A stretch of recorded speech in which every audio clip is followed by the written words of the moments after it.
आदरणीय दोस्तों, नौजवान साथियों, माता बहनों, यार मेरा घर पड़ता है राज्य मोहब्बत। मैं स्वर्गीय जासर सिंह का छोटा पुत्र हूँ। यानी मुझसे बड़े भगवान नाम अमरपति अल्लाह है।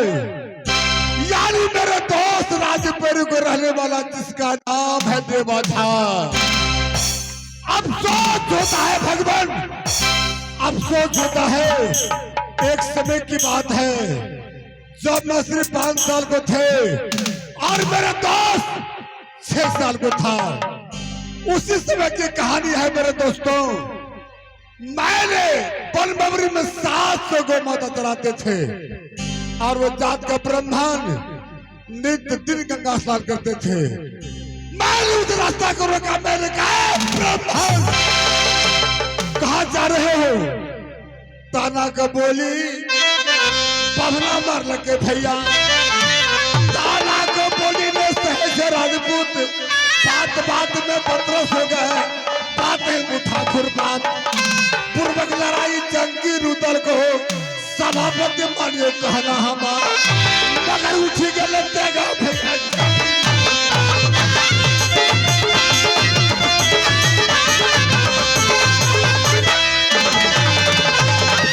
तलवार अपने म्याल को खींचा तो माँ दुर्गा ने काश मार्ग हो गई और मुझे कहने लगी कि बेटा तुम क्या करने के लिए जा रहे हो? जानते हो ये जात का ब्राह्मण है, ये बहुत बुद्धिजीवी है, बहुत पढ़े लिखे है। इससे अच्छा होगा कि तुम्हें दोस्ती लगा लो, उसी में तुम्हारा भला है। मैंने तेगा वही छोड़ दिया। माँ के गोद में मेरे तेगा गिर गया। उसी दिन की कहानी है।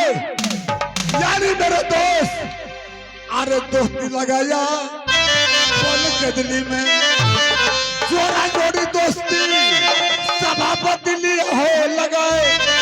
साथी पाती को भेदे रख लो गंगा बस दोस्ती सभापति लिए हो लगाए। खून बटवारा भैया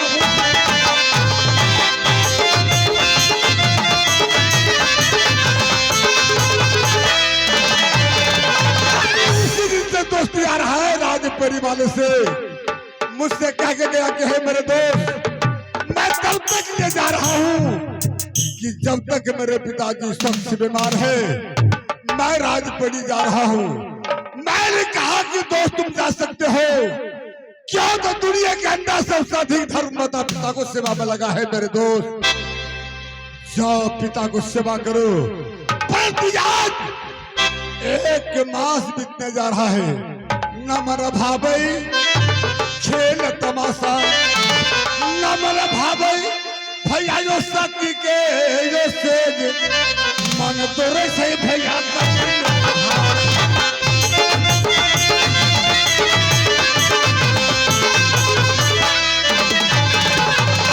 कहाँ का सुबह कहाँ का चौहरी कहाँ का आया दर जिम्मेदार क्यों ने खबरिया भेजा तुम राज मोहब्बा को बिंदला घोरा बह तो समान चल के जा तू राजपेरी में सारा पता ले तू लगाए मगर माना मर देती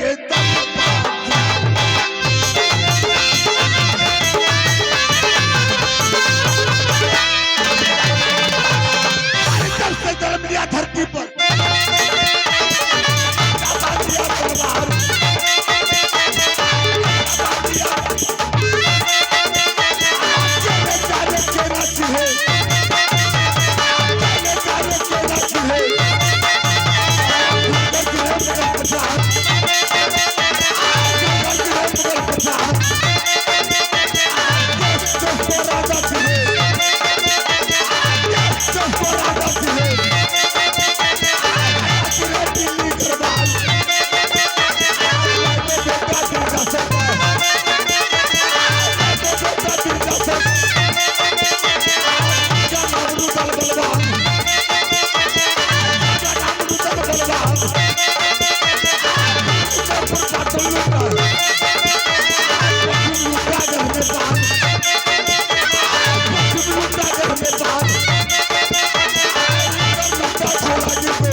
भगवती सुमरू, भागलपुर भगवती सुमरू, आजमगढ़ में सुमरू सखरा माई,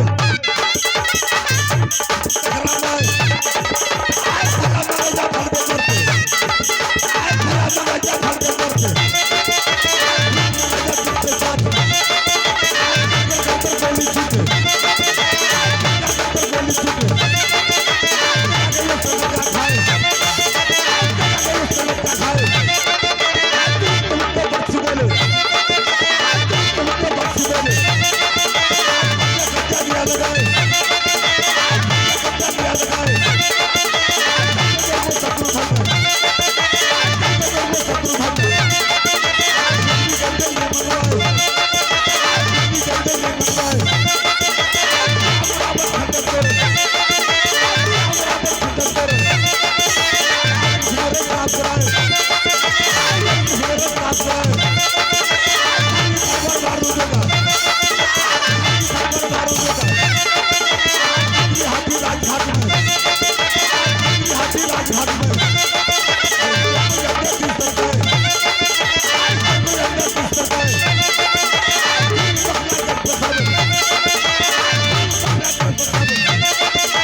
अफसोस जो रहा है भगवान, अभी तक मेरे दोस्त की आवाज कानों में नहीं जा रहा है। मैं राज मोहब्बे के दरमियान से कब से चला रहा हूँ, परंतु जात का ब्रह्मन आवाज सुन नहीं रहा है। जब मैं राज मोहब्बा से आवाज देता हूँ, एक काम किला की छतरी के कान में आवाज पहुंचता है। आज मेरे दोस्त राज पेड़ी में बजा के सो गया है। हे मेरे दोस्त, अभी आओ इसी वक्त मैं राज मोहब्बे के दरमियान में बैठा हूँ। मैंने बैठे बैठे राज मोहब्बे के दरमियान सिर्फ दोस्त दोस्त मैं कह रहा हूँ।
अभी अभी मेरे दोस्त नहीं बोला है, आवाज मैं सुन रहा हूँ कि आज मेरे दोस्त कबूतरी घोड़ी से आ रही है। और मेरे दोस्त जहाँ के घोड़ी की नाम है कबूतरी, आज वो कबूतरी घोड़ी से चढ़ आ रहे हैं। और मेरे दोस्त आओ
में था करके अब परिकर में गर्जत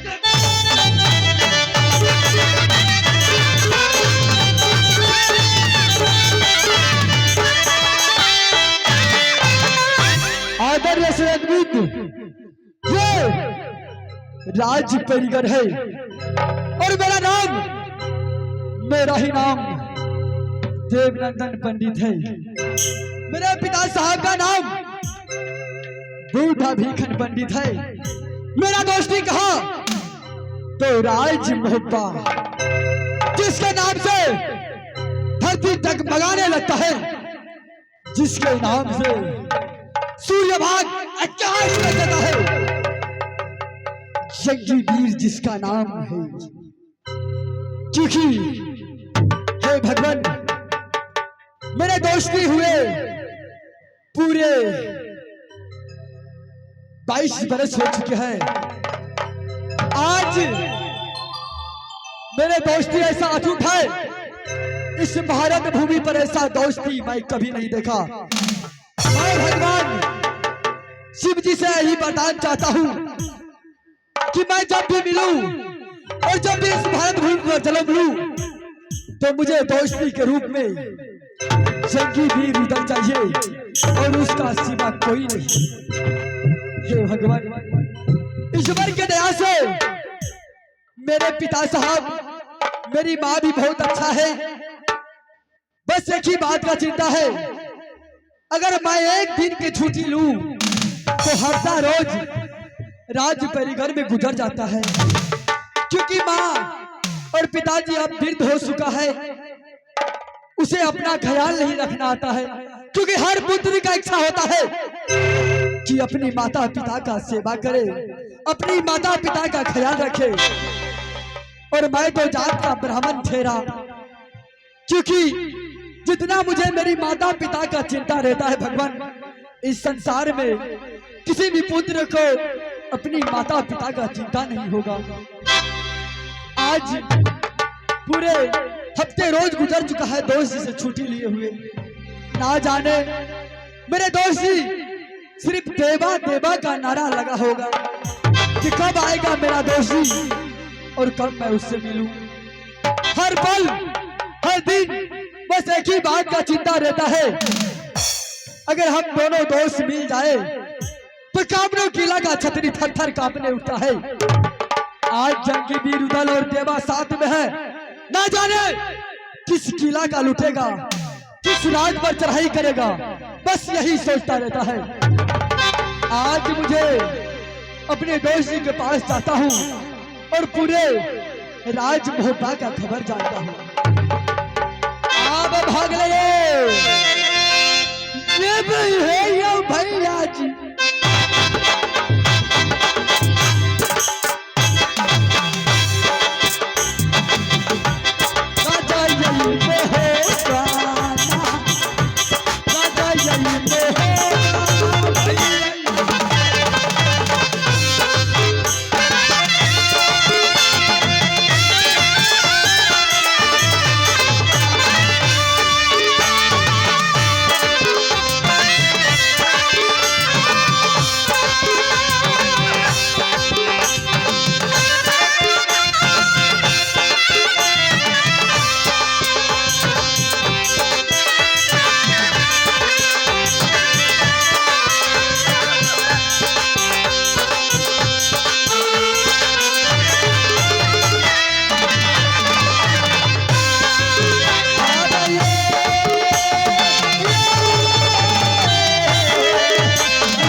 दोस्त जी। कहो राजपरी का क्या खुशखबरी है? राजपरी का कुशल तो बहुत ही अच्छा है, बहुत ही कुशल है दोस्त जी। ये बताइए कि राज मोहब्बा का क्या कुशल है? हे मेरे दोस्त, बोलिए दोस्त जी। तुम जानते हो जब से तूने राज मोहब्बा छोड़कर राजपरी तक गए हो, मैंने राज मोहब्बे के दरमियान में बैठे बैठे सिर्फ दोस्त दोस्त कहता आया हूँ। दोस्त जी, हे मेरे दोस्त, इसमें तो सिर्फ मेरा गलती है, क्योंकि आप जानते हैं कि मेरे माता पिता वृद्ध हो चुका है, उसकी सेवा में कुछ टाइम लग जाता है आने में। सही बात है मेरे दोस्त, परंतु अभी अभी पिताजी सही है या नहीं?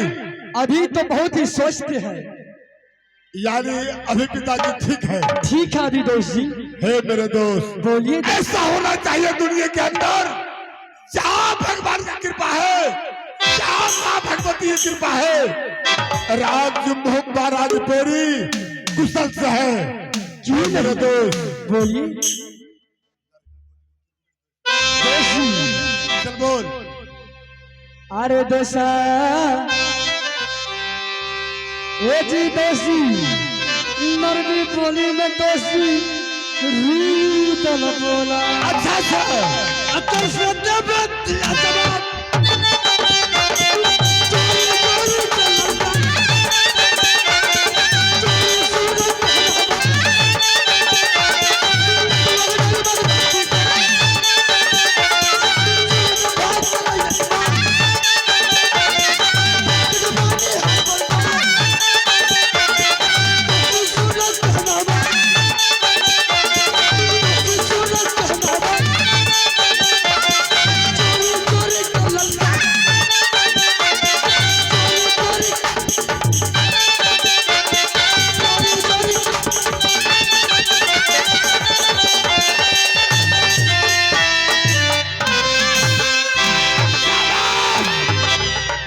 शाबाश मेरे दोस्त, तुम्हारा जोर का शोर, तुम्हारे हाथों की खंजर दुश्मनों की सर पर।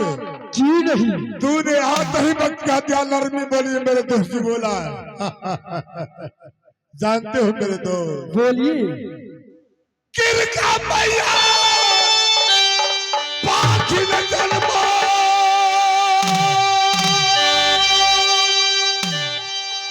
कौन मेरे दसवीं यह या पता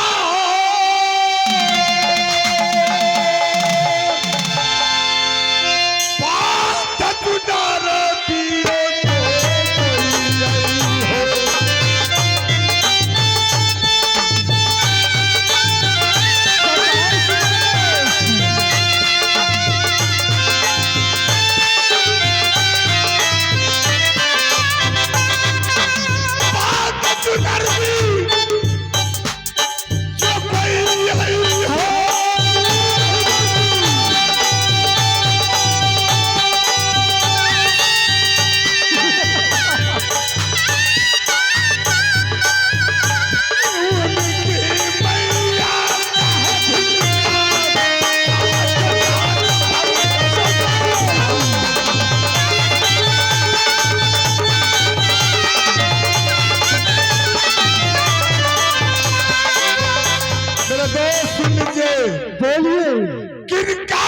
बाघिंदर में जो 10 मिलियन अवतार बांध जुगर भी जो कई हो, उनकी मैया का है धिकार, नाथ काट बरगद में टांगब दुनिया से नाम दे मिटाए।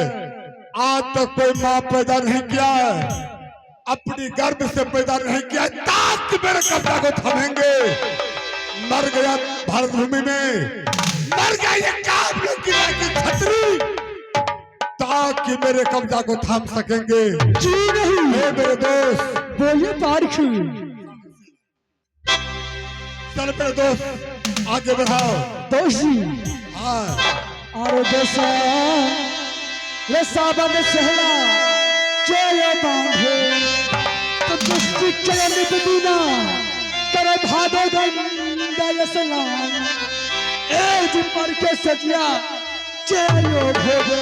अच्छा अच्छा, जी चक्रो अंश जी में लखे को तारा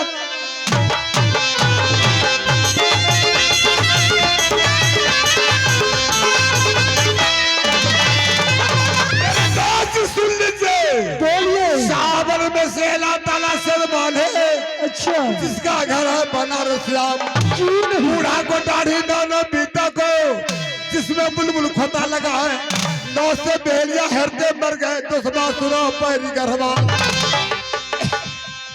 52 टोला बबुल बसे, 53 बसे कुल कलवार, 56 टोला छतरी बस गए। वो मैया के घर से समा कहियो ने रोला दिया है पिछली।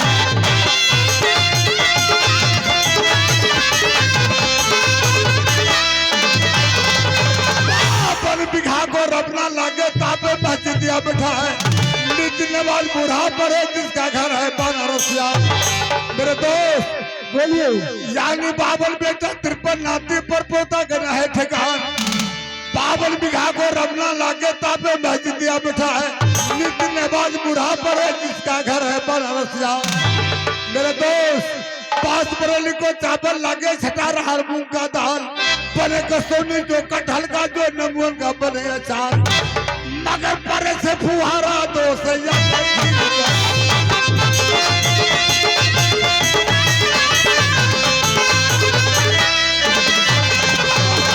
अपन में सहला ताला सदबान है, नित गंगा देवन है, साजल से जयमरपति अल्लाह भोगे, परियायन से डूबे छे तलवार, मगर ये हुब्बेदार दाग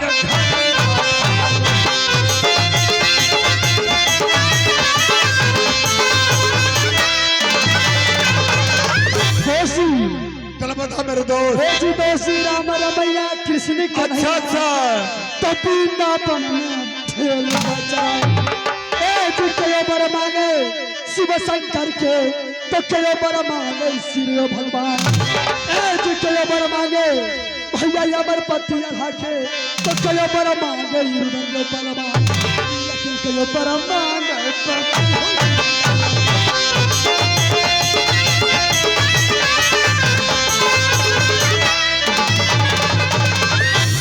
मेरे दोस्त। बोलिए। राम रमैया कृष्ण कन्हैया, वृंदावन में श्री कृष्ण धेनु चराए, पार्वती मैया मांगे शिव शंकर का, जानकी मैया मांगे श्री भगवान, सत्य सुरबानी नैना वाली भाभी मांगे अमरपति अल्लाह को, राज मोरगनी मांगे छरुतल बलवान, लकर पनमा मांगे छे बाबू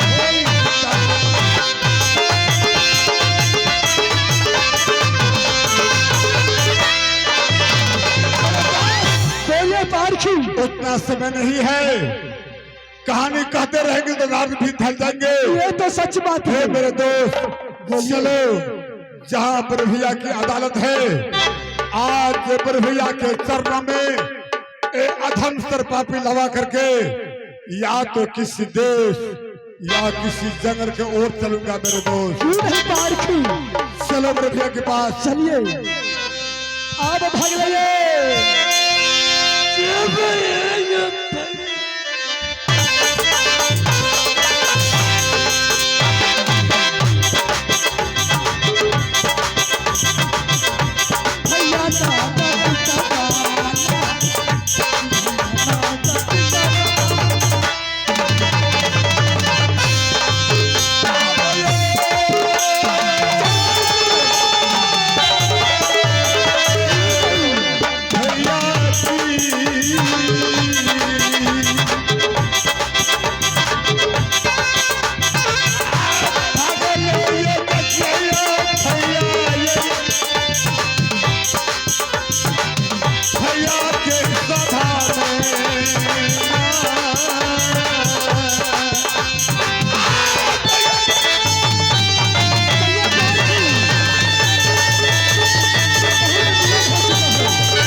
आदरणीय सज्जन वृंद, उपस्थित माता एवं बहन, आज बहुत हर्ष की बात है, बहुत भाग सौभाग्य की बात है जो हम ऐसे महफिल पाए हैं।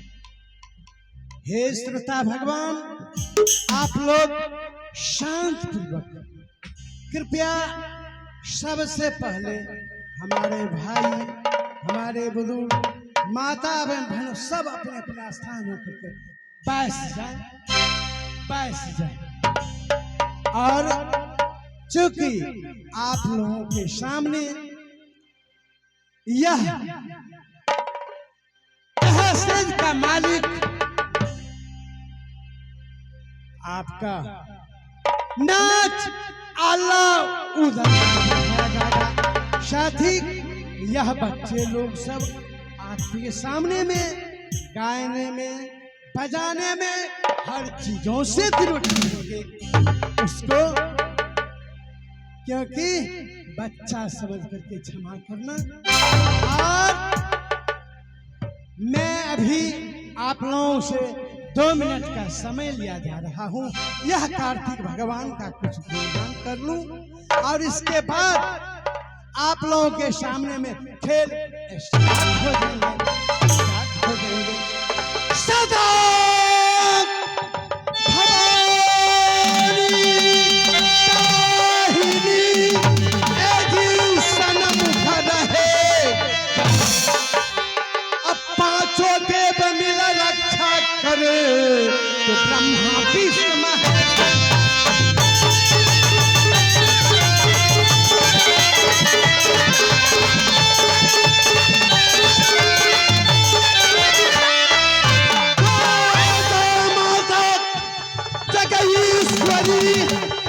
सदा करो कल्याण, अब पद पंकज श्री नायक करूं तो नाटक करूं बखान।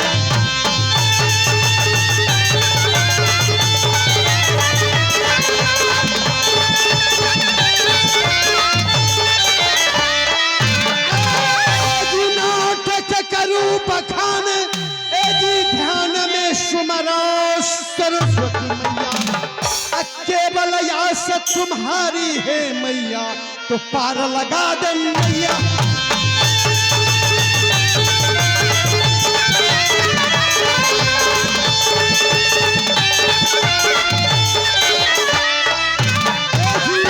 पार लगा दे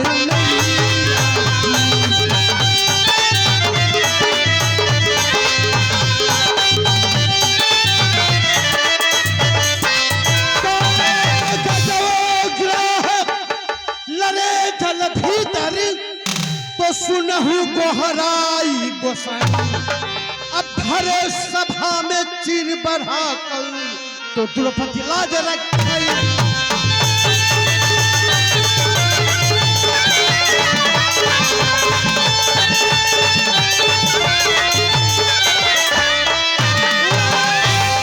से लाज रखो प्रभु मेरे, यदि सभा बीच मरिया, राम बाबू यादव कहे बना कर तो नाटक का बन भैया।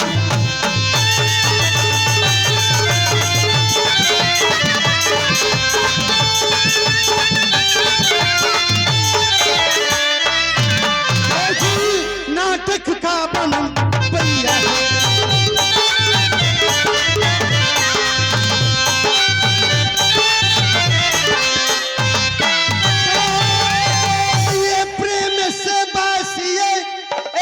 सबसे रखिए आज रात दिखलाऊंगा अल्लाह उदल का खेल।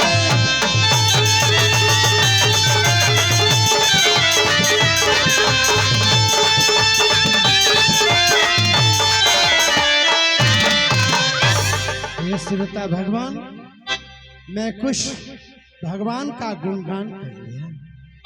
अब इस वक्त जो मैं बोल रहा हूं उस बातों पर विचार करना जो मैं क्या बोल रहा हूं।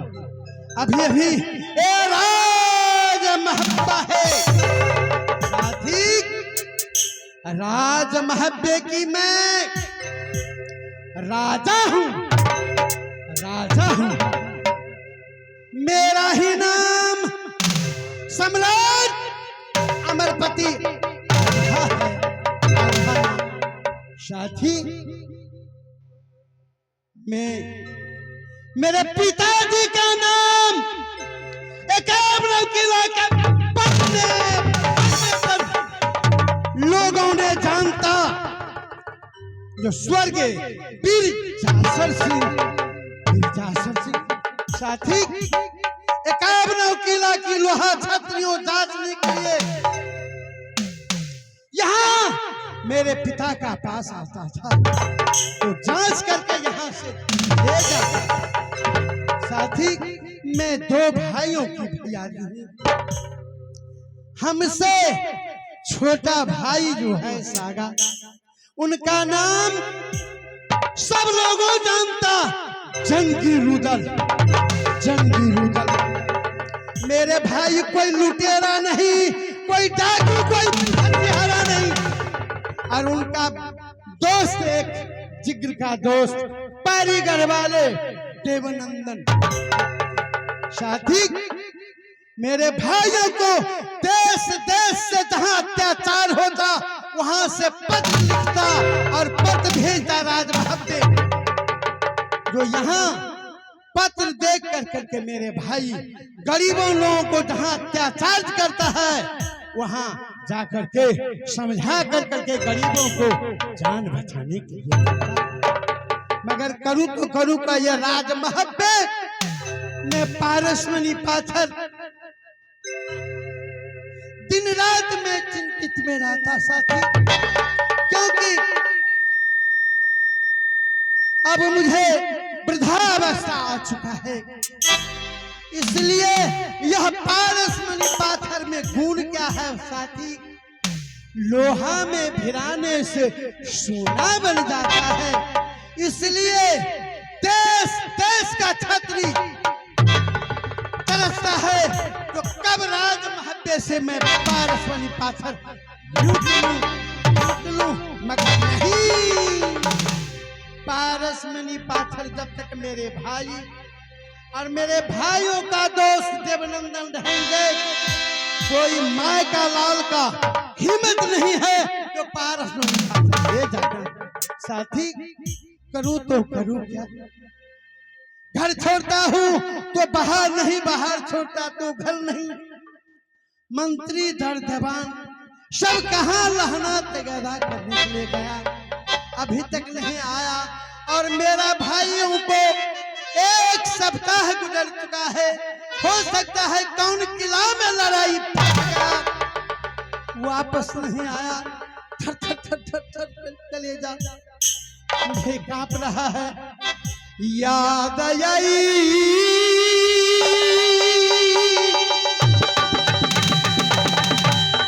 सताबई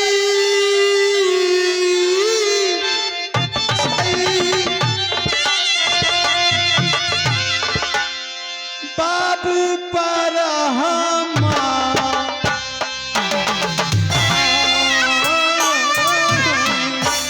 मेरे भाइयों पर याद आता है।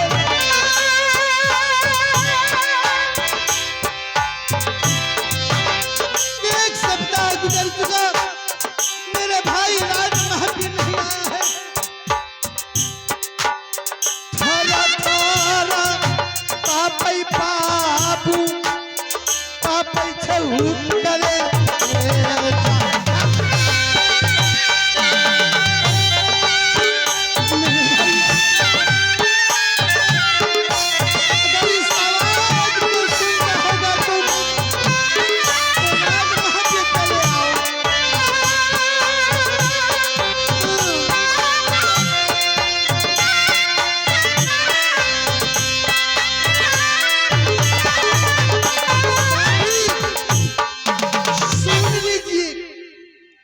जग में सब कुछ मिलेंगे, मगर भाई नहीं मिल सके।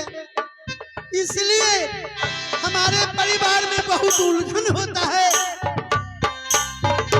इसलिए उस बातों पर नहीं रखना सहोदर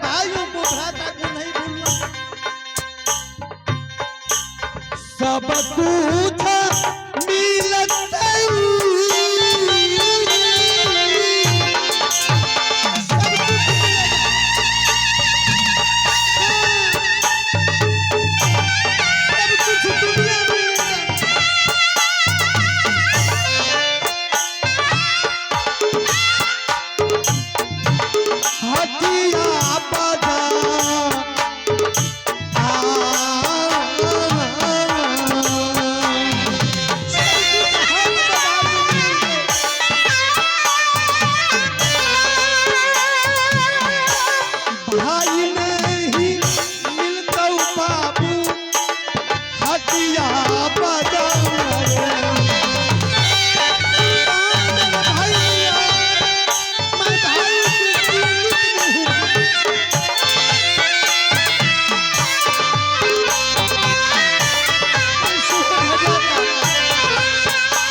यह आवाज मेरे भाइयों के कान में गूंजता होगा। अवश्य आवेंगे, क्योंकि अगर नहीं आया तो मैं मंत्री दर दबान सर सिपाहियों को होते हुए भेज दूंगा। जहां होगा वहां लौटा करके मेरे भाई को लगा। तब तक मैं 2 मिनट आराम करता।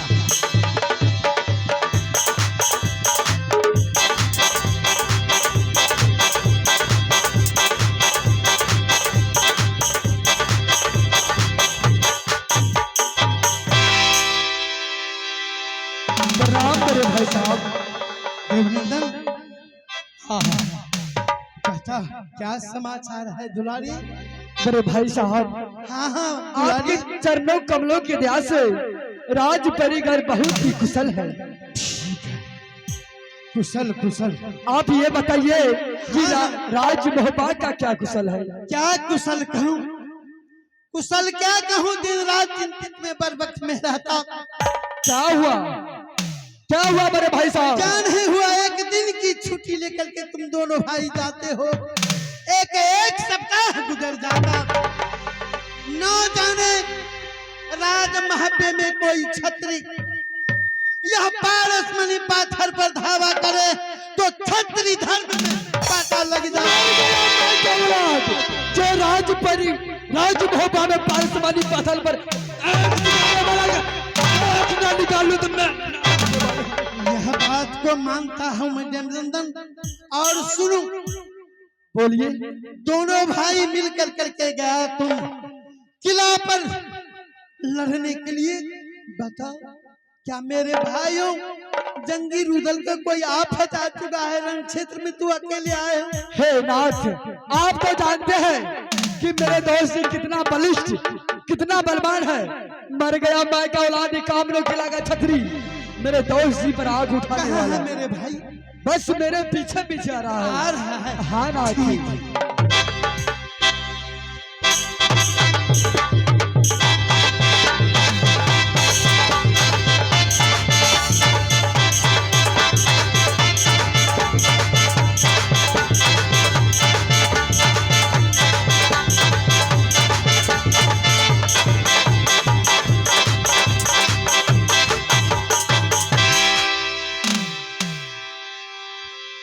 प्रभु, हाँ मेरे भाई। आज क्या कारण है कि आज सभा के अंदर आपका चेहरा मलिन है?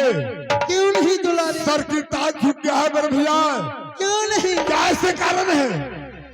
कारण तू अगर नहीं बताऊं तो किसको कहूं?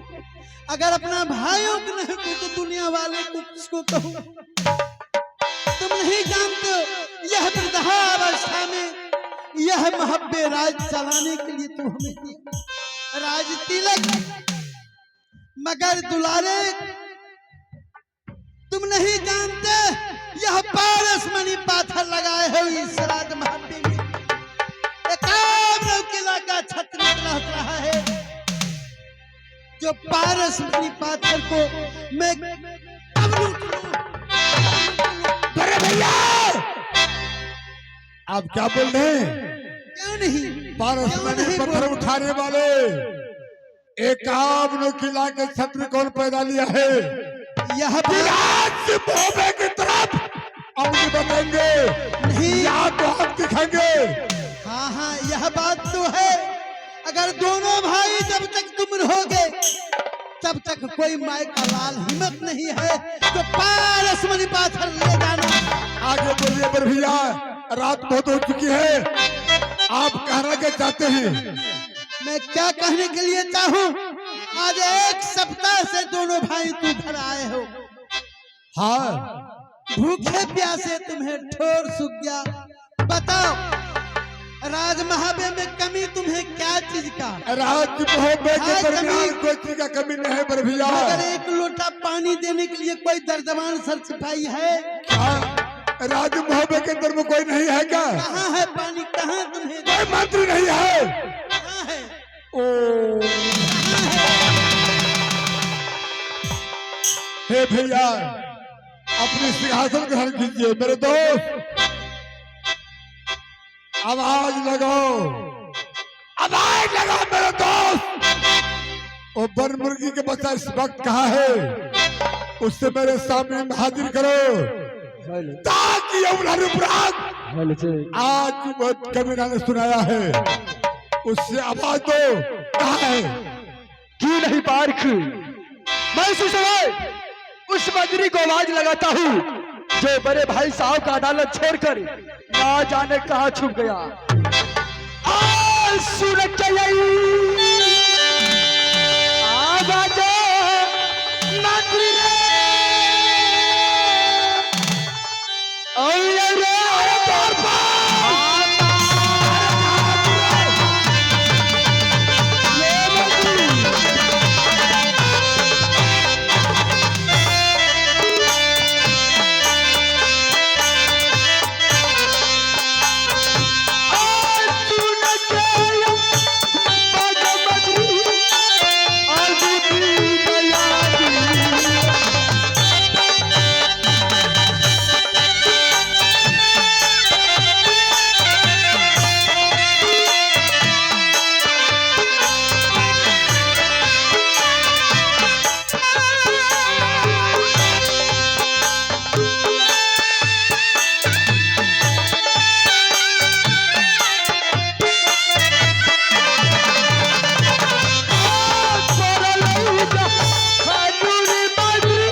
दादा भवानी बहनी तोरा पहनी सन कमर गणेश पातो देव मिली रिक्शा कहते और रिक्शा पे तू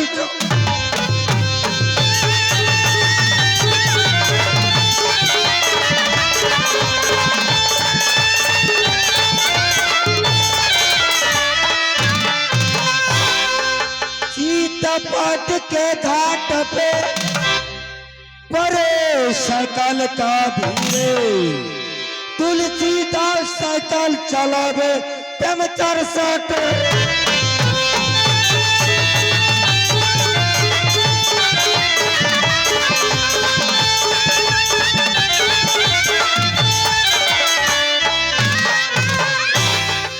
ठीक ठार काका हो, ठीक ठार काका हो, हमने काबा दुनिया के मेहमान।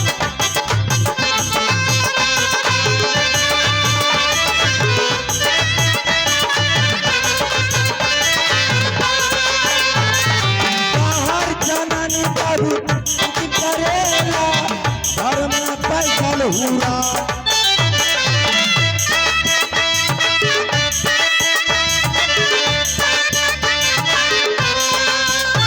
वाले सारी बहुत खाली घर में साजला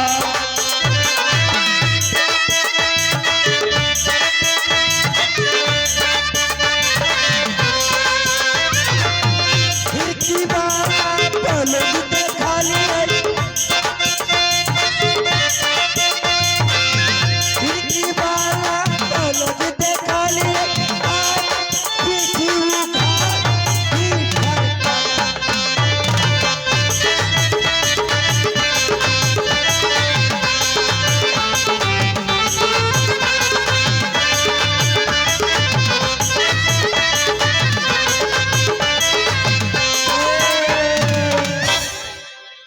टीम रहा बुझे में पोखरे थे हमार बापे रहे बुर लेली 4 घर बसा दिल